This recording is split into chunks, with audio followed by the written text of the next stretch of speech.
محترم دوستوں، یہ بات ہم سب لوگ جانتے ہیں کہ اچھی دوستی انسان کو سنوار دیتی ہے اور بری صحبت انسان کو بگاڑ دیتی ہے۔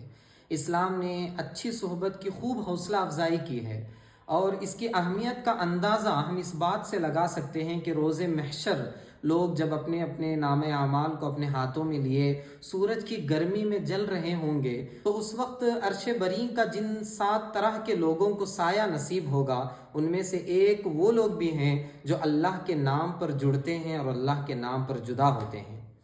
تو اللہ کے رسول صلی اللہ علیہ وسلم سے اچھی صحبت اور اچھے ساتھی کے متعلق سوال کیا گیا، تو آپ صلی اللہ علیہ وسلم نے 3 طرح کی باتیں فرمائی۔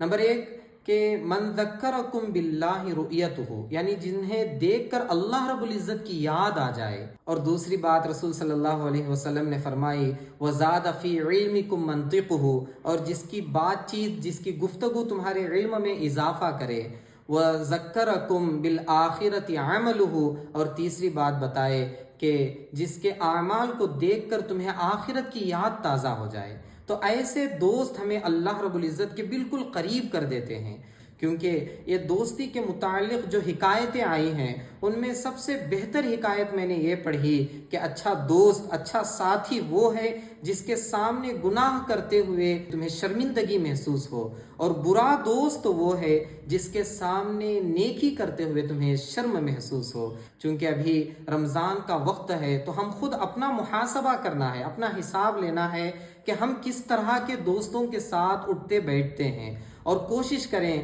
کہ ایسے اللہ والوں کے ساتھ ہماری صحبت ہو جائے، ہمارا اٹھنا بیٹھنا ہو جائے جو ہمیں اللہ سے اور اللہ کے رسول سے بالکل قریب کر دیں۔